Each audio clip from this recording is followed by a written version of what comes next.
Good morning. Happy Sunday morning. Today's January 25th, and we have so much going on. But before we get into the astrology or the solar activity or anything, I just want to welcome you and sort of acknowledge that if you have felt physically intense, emotionally destabilized, or strangely clarifying all at once, you're not alone. That's what all of us are doing right now. So I'm going to take you through uh, eh, not the actual details of everything that's happened, but how we can handle it, how we can stay balanced, as all of this shifting is taking place. Because many of us have been navigating deep fatigue, nervous system overload, of course, disrupted sleep. You're looking at a lot of makeup to try to cover up the fact that I was up from 2 to 6 this morning. Can't figure out what the energy was doing, but it was definitely not sleep time for me. Um, you might be having joint and fascia pain, right? And there's, probably an underlying sense of pressure that's really hard to explain. So this week wasn't just a lot, it was a test of regulation, of discernment, and trust in your own internal system. Makes sense. So let's start with the most pressing one that's going on physically in our on in the United States. Let's put that way. Which is the solar storm, which is the real world stress test. Absolutely. So let's ground this, right? Um, that solar storm hit January 19th and 20th. And we're still just coming out of it. We're still reverberating from what that was, right? Well, it wasn't just in the United States. I don't know what I was thinking of the ice storm instead of the solar storm, so I was thinking it was more regionalized rather than global. So, when we talk about this solar storm, it was global, it was collective, it was intense. So, I wanna correct that. Because what we had was if we have geomagnetic storms that go G1 through G5, we hung out at a G4 level. We had a KP index that out of KP 1 through 9 or 1 through 8, I can't remember where it ends. It was at KP 8, and both of these were on for nearly 48 hours straight. So this isn't subtle. This means that plasma and photon surges were interacting with our human bodies and affecting our joints, our fascia, our digestion, our sleep cycles, and really going after the inflammation or pathogen areas in our bodies. So, this happened for adults, it happened for children, and it happened for animals because we were all visibly affected. So, this wasn't theoretical, this was felt. We sort of sat there from the 19th and the 20th thinking, I don't know if it will get louder, but it's so loud right now. So some are calling this a test, and I agree, but it's not a test in the punitive way. It's testing our nervous system regulation, it's testing our pattern recognition, and whether we can stay embodied under stress, right? Whether we can what I brought out the sacred rebels, rest and restore ourselves while this is going on, right? And deal with the shock of all of the new things that are coming into our bodies and how do we regulate that. And I like this because it's part physical earth and part mental. And then she's got this phenomenal Merkaba in her throat chakra, just right there, right? So, if we can stay embodied during these stressful times, if we can trust, this inner trust in our pattern recognition and go, this is what I'm seeing. Then we can go on through some of the other things that are happening. And so I want to also talk about the ice storms, which was where thought I was going at the beginning. And this sort of collective vulnerability that we're having because we're facing here in the US historical ice storms that are actually happening. And they were forecasted a week ahead of time with very beautiful, consistent maps all over. our news sources. And to me, I'm just going to say it's just a little weird because it's dangerously cold. The power systems in the grids are unstable. We may or may not be able to go outside. The stores have been cleaned out. And the real concerns about safety and survival have started. And they're talking about lockdowns only because of the weather, right? So this matters because when external systems become unreliable, our internal systems are revealed. In other words, when everything goes haywire out there, we start to have to sort of regulate and balance our internal systems by ourselves and support those around us energetically, physically, emotionally, maybe all of those, right?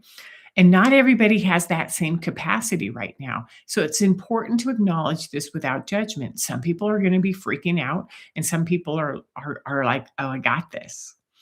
And it reminds me of when for the last 2 winters, we've dropped down to -35 here in Montana. And in both times I've been in this little house that has not a lot of energy efficiency and sort of said, "I got this." And it was sort of exciting to get ready for that -35 day or days to find out what I actually knew how to do. So I want to go over to this idea that we just left on the 19th of January, Capricorn. And what I talked about the wisdom, the earth wisdom of Capricorn last week. So when we leave the zodiac sign of Capricorn, in tarot, it's represented as the devil. And the devil's a very physical cardinal sign. And that matters right now because in not because it's dark or it's ominous, but because the devil represents this earth intelligence, itself, our human earth intelligence. So I want to be very clear about what that means. This earth intelligence is our somatic knowing. It's being able to trust ourselves, right?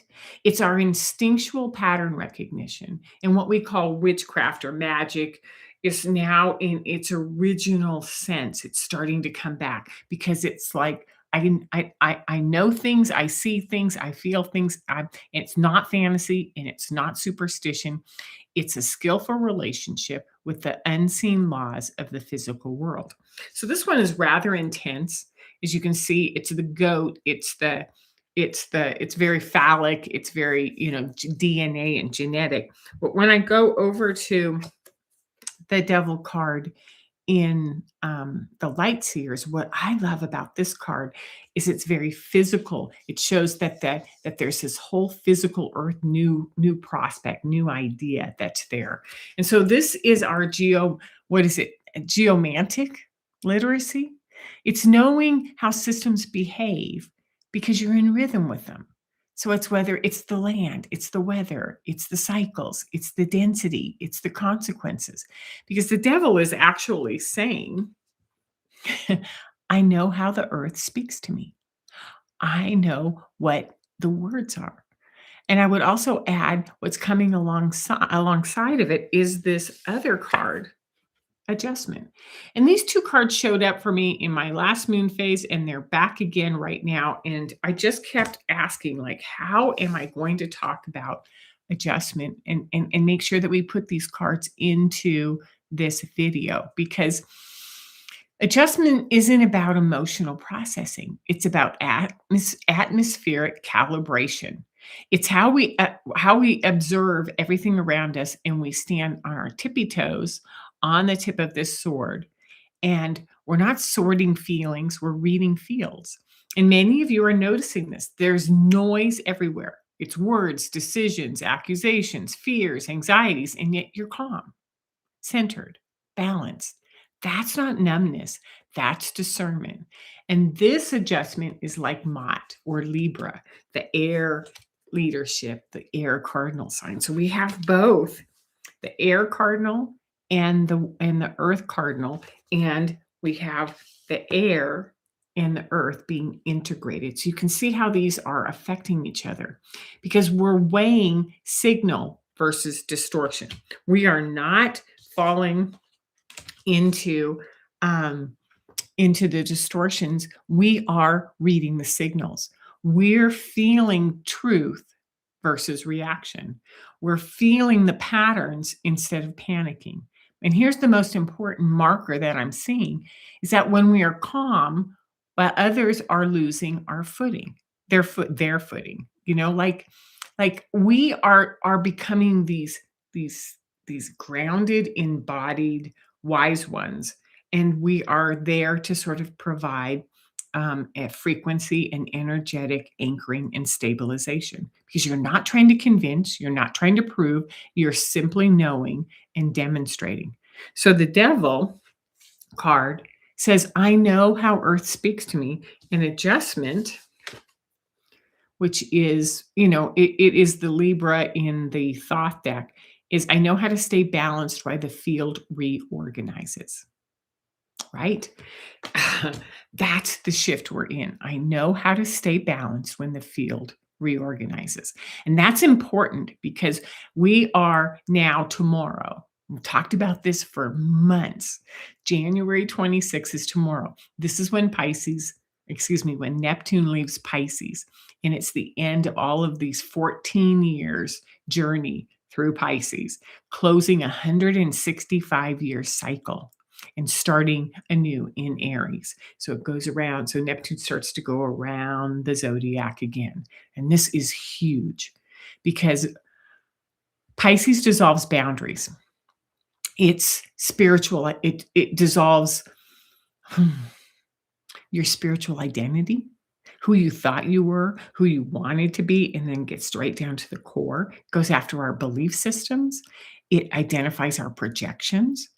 It just trashes those savior narratives that we've been living on.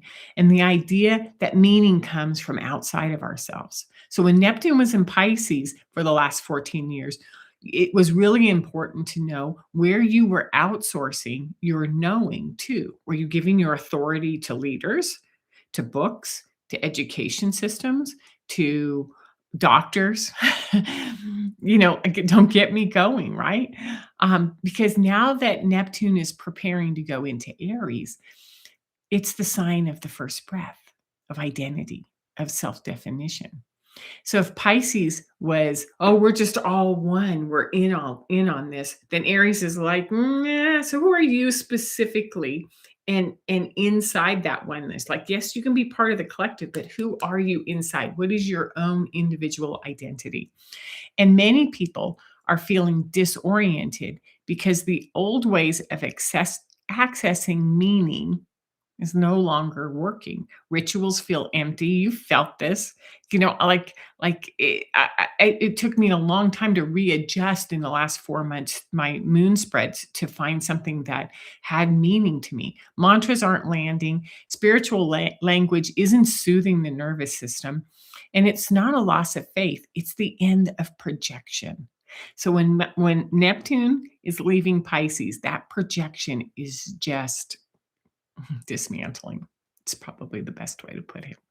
So I want to talk about the bifurcation because we want to talk about the split into two that we keep hearing about. It splits, it's sorting, and they call it the bifurcation. And do this without fear because I want to frame this really cleanly for you, right?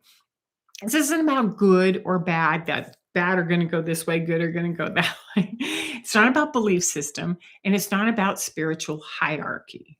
Okay. What's happening is divergence in regulation and perception. So the systems, some of our systems, are going to respond to this intensity with coherence and truth. We're going to slow down, right? We're going to nurture ourselves. We're going to get ready to go do something after all of this lands. We have our own internal orientation and clarity. And we have embodied discernment and liberation. It makes sense. This is one thing that some of us are feeling. Others will respond with panic or fear.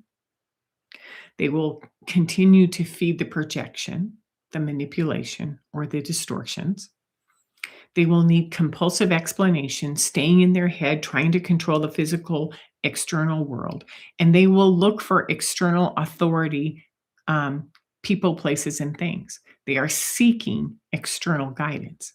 So this isn't moral, it's a nervous system based split. So when intensity rises and you can feel the difference between what grounds and stabilizes you and something that agitates or electrifies or fragments your attention, this distinction matters because it's not a belief, it's a felt experience.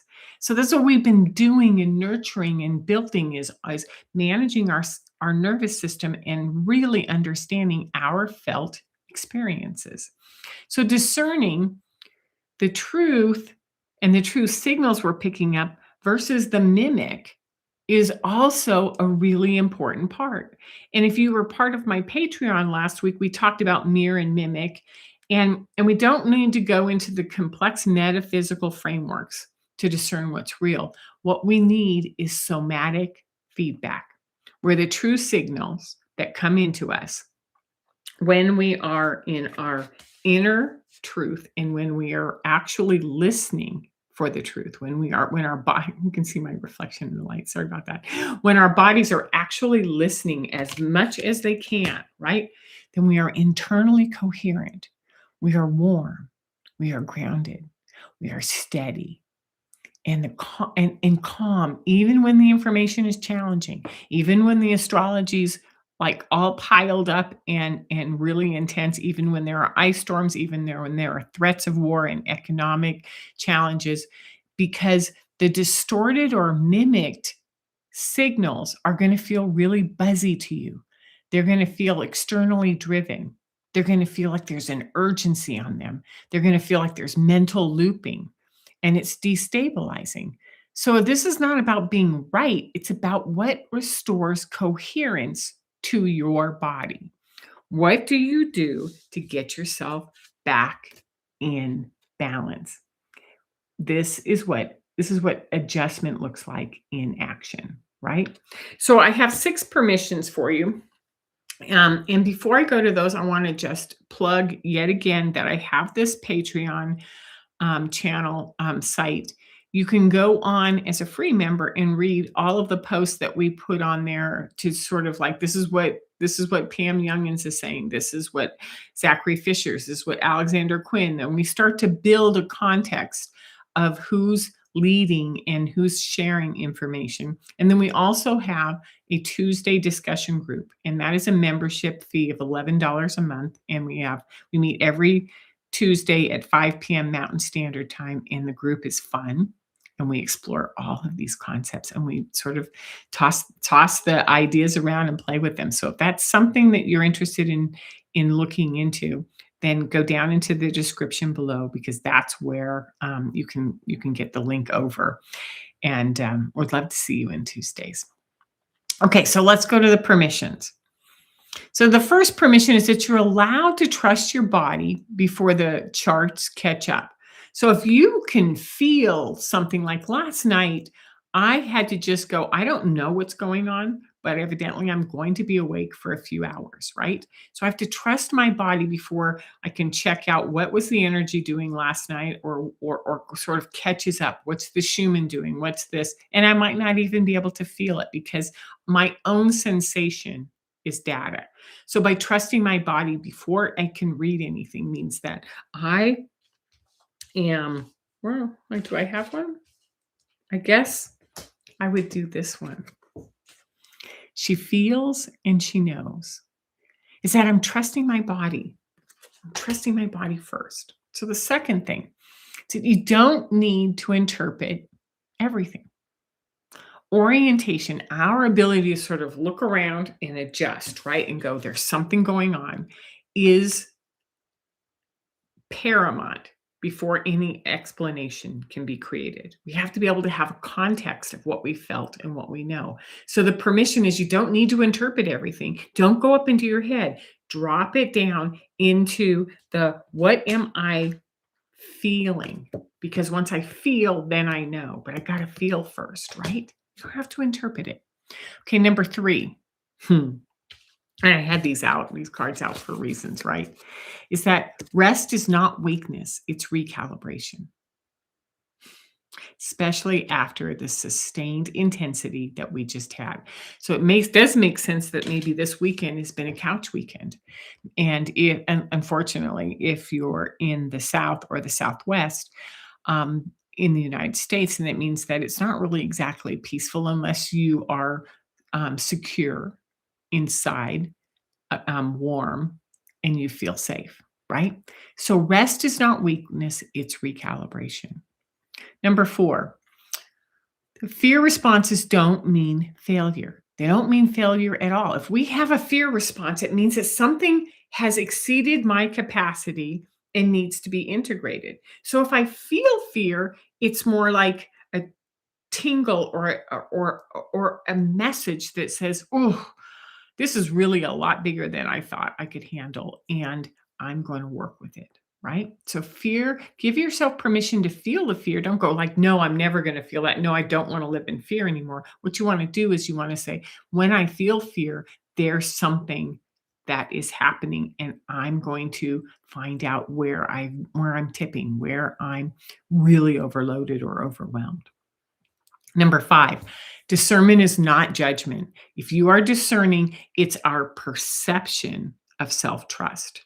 It's like, this is what I see, this is what I see, this is what I see. That is not judgment, that's clarity, right? And number six, compassion is the stabilizer. We have talked about this. Give yourself permission to have compassion for your body, for your pace, for the others navigating without any language yet, because we're not falling apart. We're learning how to stay embodied while the reality around us reorganizes. So you don't need to choose sides. You don't need to believe in anything new, right? You only need to listen more carefully to your body, to your nervous system, to the signals that bring you back into your own coherence. So thank you for being here, for doing the work with honesty and care. And like, share, pass this around if you find that this is helpful. I have a journal prompt for you that I would like to close with, and I will also put this down into the description below, which is: what decisions become obvious when I trust my grounded perception instead of engaging in the noise? And it might even look like, what sensations and patterns and responses have stood out to me the most this week? So you can do one or the other, or you can combine them. So with that, I will leave you. Thank you. And I will see you on Patreon, or I will see you next week. Take care.